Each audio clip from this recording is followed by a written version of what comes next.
Hi, welcome to my channel. My name is Nick Basket. I am the editor-in-chief over at bartalks.net, which is an online resource for the coffee and cocoa industry.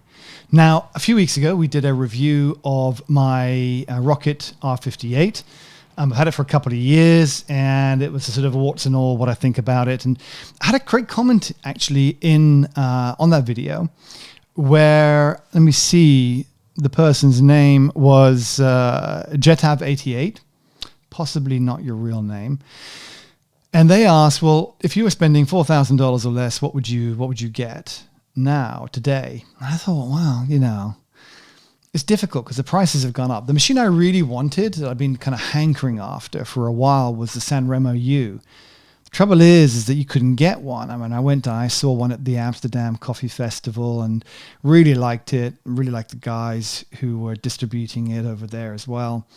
But, you just couldn't get a hold of one. And now I went to check the prices of them and whether they're available.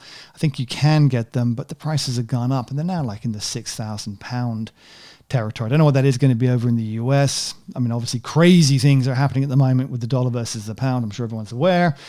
Or not. If you're in America, you have got it so lucky with your strong dollar. But what it means for us poor, impoverished Britons is that everything is more expensive to buy from America. Of course, these machines are made, I think, only in Europe. And it's just a race to the bottom, which is depreciating worse, the euro or the pound. Anyway, bottom line is it's more expensive. It's like £6,000, probably 6,000 euros, and probably something like $6,000. And they'll be very happy to take your dollars because, that'll convert to like €1 million or something. So anyway, Sanremo U out, right? Can't get that for $4,000. What else is available? And I looked around, and actually it was quite surprising.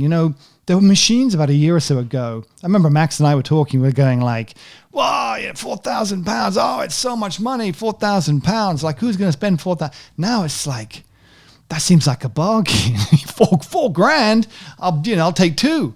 And it was like, but what can you get now for $4,000? Because you seem to have this sort of these price brackets of probably around, I'd say 1,000, 1,200 euros, around 2,000 euros.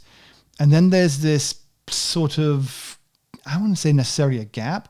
I probably need to look into it more before I make sweeping statements. But nothing really made my eye twinkle in that £4,000 thing, because you'd be spending a lot of money but not getting everything that you wanted. And I think that's the problem, right? You can spend that much money, give it all to me, baby. I'd want it all for that much money. If I'm just going to scratch a little bit of the itch but not scratch the whole itch, then I'm just going to hold on to what I've got and I'm not going to go and buy anything else. Anyway, that was kind of my thinking. So, but it did make me go back and look and review what else was out there at that price range. And I was blown away because I'd forgotten something that I'd looked at about 9 months ago, completely forgotten about, revisited it, thought, wow, I love this machine. Why haven't I talked about it, you idiot? And for some idiot, for so many reasons, by the way, I'm going to come onto it in a second. And the price still hasn't gone up. I sort of almost didn't want to make this video because I thought they might find out. They might have forgotten to raise their prices, and for everything that you're getting, ooh. So look, if the price goes up after this video, I mean, all fairness, blame me. It's my fault. I woke them up, and you can definitely blame me for it. But with any luck, the price won't go up. And look, here's the machine I'm talking about. It is the Electra Verve, and this is, I think, one of the most beautiful machines on the market. It is absolutely lovely design to look at. Here's the thing. I'm going to come on to the features in a minute because we all want to know about the features. But in my cafe, actually, I got told off by my business partner last week. We went to a cafe and we were talking to the guy, and he said, blah, blah, what do you do, blah, blah, blah. And I said, Mahilo and me, we used to run a cafe together. And he looked at me and he said, it was a restaurant, Nick. That's why you're not in marketing. So it's true. Actually, it was a restaurant. But I was more interested in the coffee side of things. Anyway, we had there a Electra Balloon. And I loved that machine. I mean, it wasn't a great machine, but I loved the look of it. And it was so unique compared to everything everybody else was running. And it's just a beautiful, beautiful sort of Art Deco-y kind of 50s style. Is it Art Deco 50s? Not really sure. Probably not. Don't look that up. Let's pretend I'm smart and I know what I'm talking about. So it was this beautiful looking machine that we had. And I actually, when I was in Germany, going to this coffee training course with Coffee Consulate in Mannheim, I was at another coffee shop and I saw one and they weren't using it. It was just sitting up there as a display item. And I asked the guy, why, what's wrong? Why are you using that machine? He said, it breaks down all the time. So, okay, all right. So, but it's beautiful. He said, I got 2 of them. Anyway, so I've had this bit of a love relationship with Electra. The thing is that I don't know how well they're supported here in the UK, and I need to look it up. But this machine, the Verve, really gives me the motivation to want to do that. So what's special about this machine? Well, let's just sort of tick off some. Actually, let's go and. I tell you what. The first thing to note is that they've got a limited special edition out at the moment. I should probably say this last. I can't be bothered to edit it. I'm just going to say it right now. They've got a limited special edition out right now called the Sunny Verve, which is a sort of orangey yellow. I would call it sort of a mustard yellow or an umber kind of. Is that the right word? Kind of yellow. And it's been promoted by a lady whose name I won't pronounce, but if you're into coffee, you'll know her. She's the World Barista Champion. You just see her on all of these barista videos, the championship videos. She's always competing, and you'll know her face. She often has, I think, a different color hair, but as she does in here. But she's got a little video on there on the Electra. It's electracoffee.com if you want to go there. And then you go in the domestic machines section, and it's got this Electra Verve section where you can go take a look. And the Sunny Verve is this limited edition. I don't know how many they're making. I think it's not an awful lot. And if yellow's your color, then you're in luck, because that's what they're doing it in. And like the whole thing matches. So you've got yellow handles, you've got a yellow porter-filter, it comes with some yellow cups, there's yellow knobs. It's all basically in yellow, and it looks lovely. Not for me, because I've got a white and yellow, not so much. But I like the idea. And yellow is a lovely color, lots of energy. What's yellow? Yellow was the color of the Chinese emperor. So, there's that as well. Anyway, go check that out if you're interested in this machine. Her name is Agaro. No, I'm not going to say it. Okay, so anyway, go back to the specs of the machine. Should I go specs or price? Go price. So this machine is selling for in the UK, inclusive of VAT, £2,978, under £3,000. In the US, quite possibly $4,000 or maybe $3,000. I don't know. You just don't know because of this whole, wiggy waggy, currency exchange thing. But Mr., Mrs., Miss person, Jetav 88, this is definitely something that should be on your list of things to look at. Here's why. Here's why this is a great machine. So first of all, the panels. It's actually quite a small machine, quite compact. So fit, I think, pretty much everywhere. It has got a kind of a unique style to it. I really like the fact that the panels on the side can be customized, and you've got different customizable options. So let's start with the looks first, the way this thing looks. It's got these lovely legs. I really like the kind of industrial metal solid legs that it comes on. And the customization is done on the sides with these panels. A lot of really nice touches with the engraved Electra. I love, by the way, the Electra logo is very sort of steampunky, and I do like the way that looks. It is a saturated group head, which means you don't have that classical, you're not sort of forced down that classical style. I think sometimes you see those E61 group heads and it kind of forces the company to go to a classical kind of style. It's not always, in fact, true. I guess that's not true at all, perhaps. Perhaps companies just go that way anyway. But if you take a look, for example, at the San Remo Cube, that's a little bit more contemporary with an E61 group head. But generally speaking, those E61 group heads go on classical machines. This has got a saturated group head. The whole thing's very compact. And if you've again been watching any of my videos, one of the things you'll know is that I hate the exhaust spout, or whatever you want to call it, where the coffee splatters everywhere against the drip tray. And when you've got a saturated group head, you've got a different mechanism. You don't have that splashing coffee everywhere, which to me is a real bonus. Something that I realized about myself is that I'm shallow. I'm a shallow person. I want aesthetics. I like the way things look. If they look nice, I appreciate if something looks nice. I appreciate good design, and I just like looking at beautiful things, which is why I don't have many mirrors. And so this is, I think, a lovely design machine. I could come down in the morning, I could absolutely see this sitting on my worktop, on my new kitchen whenever it comes in. God almighty, putting a new kitchen in, it's turned out to be like, I don't know, launching a rocket to Mars or something. It's the most complicated thing I've done in years.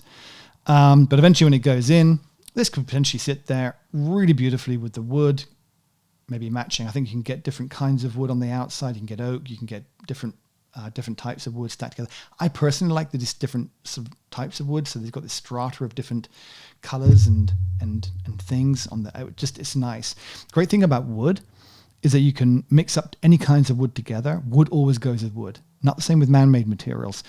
Take any wood, old and new, different types of wood, put it together, always goes. That's a rule I learned from a designer once. Anyway, so you've got an integrated group head. You've got this kind of industrial designed legs, and then this beautiful wood surround that goes around it that can be customized. You'll also know that I don't like the twiddly knobs, and it's got levers. Just like my Electra bar loom had, which I love. I think that's where I started falling in love with levers, with the Electra bar loom. On the front, you've got the gauge.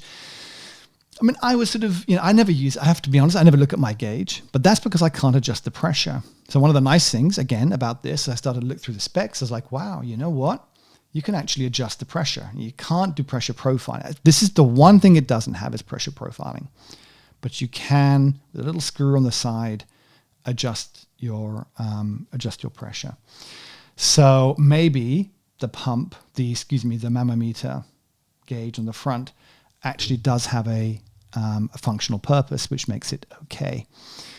Then in terms of the rest of the front of it, it is done very cleanly. There is not a huge, the water spout when it comes out is quite short and stubby. It doesn't splutter. The water comes out quite smoothly. It's probably the wrong word to say, but it doesn't. Some of them I've seen, or I know, and I've had some machines where you turn the water spout on, it sprays hot water everywhere initially, and that's not ideal. So this is just a nice little stream of water that comes out, which is great. And on the right side, you've got a non-cool touch steam wand. Bit of a shame it's not cool touch, to be honest with you. It's not the end of the world for me, as I don't use it that often. But again, both of those wands, both of those dispensers, if I can call it that, don't get in the way of anything.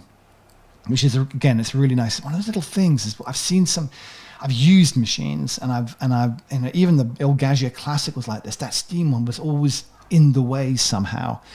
So very clean design on the front.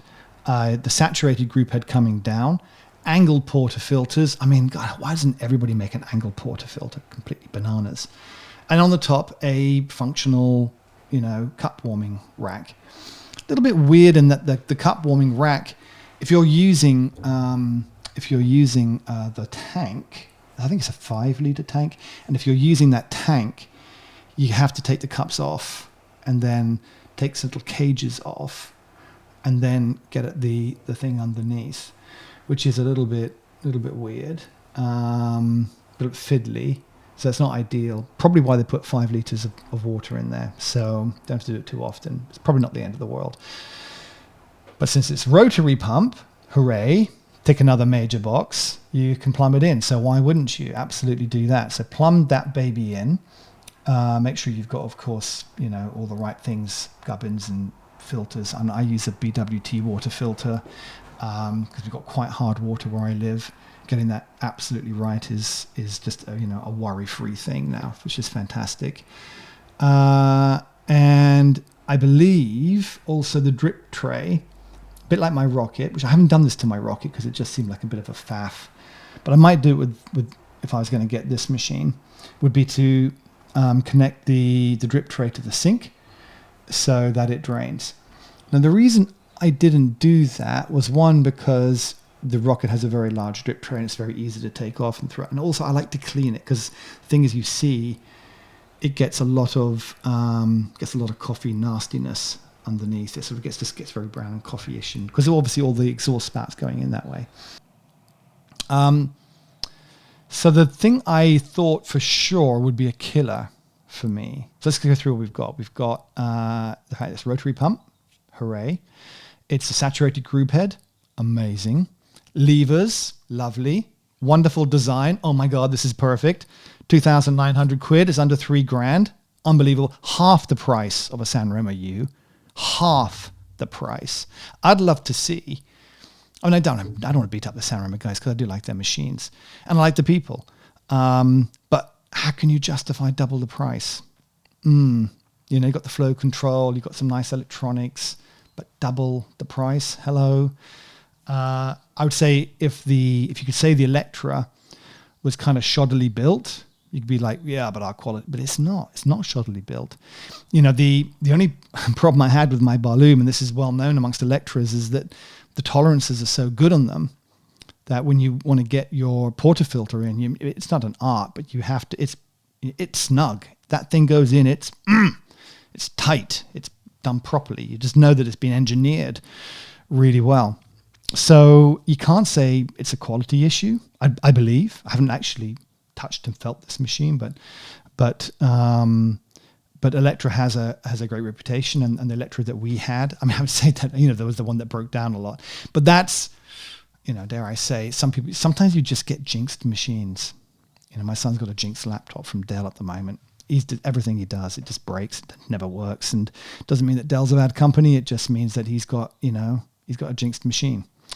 It's like buying, like in the old Soviet days, you never used to buy anything that was made on a Monday because everyone would be hungover. I think it was a law in Russia at the time, the Soviet Union at the time, that it had to have the day that it was made, so everyone could go, I'm not buying this iPhone made on Monday. So that was the thing. So I've gone off track, haven't I? Okay, so back on track. You've got a plumbed in. So it's ticking all these boxes. It's got the angle portafilter. It's got the wands. It's got wood. You've got customizable, saturated group head. It's got a adjustable flow control pressure. I mean, not on the fly. There's no little thingy, but it's adjustable flow control, which is wonderful. If you want to adjust the pressure, I should say, just adjust the pressure. So what's, and it's £2,978. Can be plumbed in, 5 litre tank. It's got it's got, obviously it's a dual boiler. I should actually say that, or it's a dual boiler, right? So it's not a heat exchange machine. I cannot remember. Let me see if I can find out what the size of the, here we go, steam boiler, 1.6 litres. That's respectable. Sometimes they're bigger, sometimes they're smaller. But something I did notice was the power draw on this machine is quite low. So, and nowadays, of course, everyone's freaking out about cost of power. Power consumption is pretty low. So that's a definite bonus. I think it's, now I'm not going to say what the power, what the pull is. I can't remember. I do remember looking it up thinking that's lower. Pretty sure it's lower than my rocket. So it's pretty impressive. And how do you control it? So has it got a PID? Yeah, it does. And it's all controlled by an app. Oh, and this is where I thought, oh, they've done the app thing. I have to get my smartphone out and I have to, and yeah, you kind of do. Is that a killer for me? Well, no, I think I like everything else so much that the app would not be a killer. I think if I had to use the app to make a coffee, that would pretty much be the killer. But you don't. You use the app to set the PID and to look at when it needs cleaning and to look at how many coffees you've made, manuals online and stuff like that. Or you also use it to switch between water tank and mains. But you're not going to do that. You do that once, right? So sort of thinking, okay, pretty much it's just changing the PID. And that is not something you're going to change on a daily basis. You'll change whenever you change your beans, perhaps, unless you're changing your beans on a daily basis. So I could probably live with that. Also, interestingly, what they've done is they run the app inside the machine, so you don't actually run it. What you do apparently is you connect so it will broadcast a Wi-Fi signal. So you'll say connect to Electra. I don't know if there's any authentication or anything like that you log in, but basically you connect to the Electra and you're there. I assume you can set a password or not. But once you connect to that machine, then all the functions become available to you. It just loads up. The screen, I'm guessing, has a little micro browser and it spawns it on your phone or something. Be interested to know how that happens. It doesn't look like you have to open a browser and navigate somewhere, which would drive me nuts. So at least they sort of seem to have done that right, although it looked pretty jinky. The app didn't look. It looked sort of messy, if I'm honest. It wasn't the highlight of the whole thing, of the sales package. But again, under $3,000, you're getting all of that equipment. I can live with a bit of a jinky app if I don't need to use it very often, and I'm just using it to control the PID. So the bottom line is, what do I love? What do I not love? I think I've told you what I love about this machine. It's 58 mil regular size portafilters. Everything goes with it. I think you get a bunch of stuff with it, I think you get a tamper with it and other things. It's rotary pump. It's small. I do think because it's small, it's also quite lightweight and this is something I have noticed on some of the machines, is that because it's quite a stiff, nice fit for the portafilter, you might find yourself just holding the machine with one hand when you're putting the portafilter in, because I think it does move around on the table. That kind of, I didn't say it bugs me, but it does bug me, but it shouldn't bug me. It shouldn't bug a normal person. So, anyway, there's that. I think this is an amazing machine for the price. I mean, what do you think? I mean, what have I missed? A whole range? Is there a whole genre of these Electra Verves out there at this offering amazing functionality at this price point at sort of £3,900 or that sort of price? Have I missed a whole range of machines? I mean, quality machines from a good stable like Electra? I mean, tell me, because I would love to know. I'm sort of almost now tempted just to rush out and buy one before they find out and put the price up. So let me know your thoughts. If any of you own one of these machines, do write in and tell me what your experiences of using it. Because from everything I've seen, the workflow looks lovely. And this is, I think, for me, the final point is that the workflow is so critical. And to me, I've realized that maybe workflow is more important than having slightly better coffee. I mean, am I allowed to say that? Am I allowed to say, is that allowed? Because, we're all crazy freaks, right? That just are always pushing for the ultimate coffee. But for me, the ultimate coffee is the ultimate experience. And part of that experience is opening the bag of coffee and smelling the beans. And part of the experience is grinding it. And part of the experience is making it. And then the final part of the experience is tasting it and being satisfied with what you've made and enjoying your espresso. But the process of making it and the process and looking at it, I might make my coffee 2 or 3 times a day, make a coffee, But I look at the machine that's in front of me. I'm looking at it now. I'm looking at it all the time. So looking at a beautiful machine and interacting with beautiful things is incredibly important for me. I'll wrap it up there because I am slightly rambling, and I'd be very interested to know your feedback. I will see you next time.